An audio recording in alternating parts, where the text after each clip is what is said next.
விக்ரம் சார்கிட்ட ஒரு வெறி இருக்கும். அவர் நான் சொல்கிறத கொச்சையாக எடுத்துக்க வேணாம்.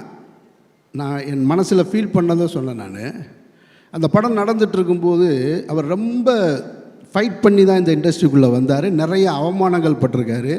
அதை எதையுமே உங்களுக்கெல்லாம் தெரியாது, எனக்கு தெரியும்.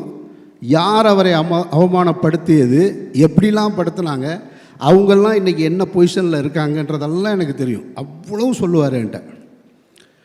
அவரும் நானும் அதிகமாக பயணிச்சிருக்கோம். அப்போ ஷூட்டிங் ஸ்பாட்டில் ஏதாவது கேட்டுகிட்டே இருப்பார், எனக்கு சரியாக வருமா, நான் நல்லா வருவேனா, நான் நல்லா வருவேனா, நான் நல்லா வருவேனான்னு.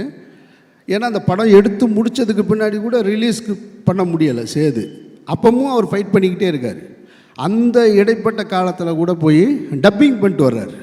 பிரபுதேவா சாருக்கு போய் ஒரு படத்தில் டப்பிங் பண்ணிட்டு வர்றார். இவ்வளோ பெரிய படம் பண்ணியிருக்கோம், ஆனால் அந்த படம் ரிலீஸ் ஆகலைன்னு அதை பற்றி கவலைப்படாமல் டப்பிங் பண்ணிட்டு வர்றாரு.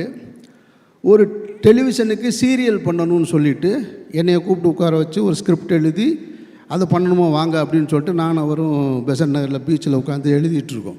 அவ்வளவு கஷ்டப்பட்டு வந்தவர். அப்போ கேட்டுகிட்டே இருப்பார். அப்போ நான் சொல்லுவேன், இங்கே பாருங்களேன், நீங்கள் ஆள் பார்க்க ரொம்ப அழகாக இருக்கீங்க, யூத்தாக இருக்கீங்க, நல்லா பெர்ஃபார்ம் பண்ணுறீங்க. இப்போது இங்கே என்னன்னு கேட்டிங்கனாக்கா, அந்த டைமில் அஜித் விஜய்னு 2 நடிகர் வந்துட்டாங்க. அவங்களுக்கு ஃபேன் ஃபாலோவிங்கு கூடிக்கிட்டே இருக்குது.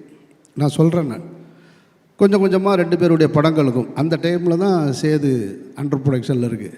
அப்போ நான் சொன்னேன் அவர்கிட்ட, அவங்க 2 பேரும் என்ன பொசிஷனில் இருப்பாங்கன்றது தெரியல. ஏன்னா ஃபேன் ஃபாலோவிங் வச்சுருக்காங்க. இதில் யார் நம்பர் 1 யார் நம்பர் 2 அதெல்லாம் எனக்கு அதை ஜட்ஜ் பண்ண முடியும். ஆனால் ஒன்று சொல்கிறேன், நான் நீங்கள் கடைசி வரைக்கும் சினிமாவில் இருப்பீங்க, அது மட்டும் எனக்கு நல்லா தெரியும். கடைசி வரைக்கும் இருப்பீங்க. நீங்கள் தான் சினிமா வேணான்னு ஒதுங்கினா தான் உண்டு, தவிர சினிமா உங்களை ஒதுக்கவே முடியாது. அப்படி ஒரு ஆக்டர் நீங்கள், அதில் எந்த டவுட்டும் கிடையாது. அவ்வளவு டெடிக்கேஷன் அப்படிலாம் பார்க்கவே முடியாது. சும்மா சினிமாவில் டெடிக்கேஷன் சொல்லுவாங்க. நான் பார்த்து வியந்ததில் விக்ரம் தான். அது ரஞ்சித்துக்கு நல்லா தெரியும், அது சொல்லவே வேணாம். தங்கலானில் பார்த்துருப்பேன். கும்பகோணத்திலேருந்து திருவிடைமருதூரில் ஷூட்டிங் நடக்கும். உடம்பு குறைக்கணும், அந்த பாண்டிமடம் போர்ஷன் பண்ணணுங்கும்போது காலையில் எந்திரிச்சு நடந்து வருவார். ஒரு ஹீரோ அந்த படத்தில் நடிக்கிறதுக்காக லொக்கேஷனுக்கு நடந்தே வருவார். அது ஒரு 15 கிலோமீட்டர் இருக்கும். காலையில் நட, திருப்பி வரும்போது நட, 15 கிலோமீட்டர். அப்படியே இப்படி ஆகிட்டாப்புல பாண்டிமடம் போர்ஷன்.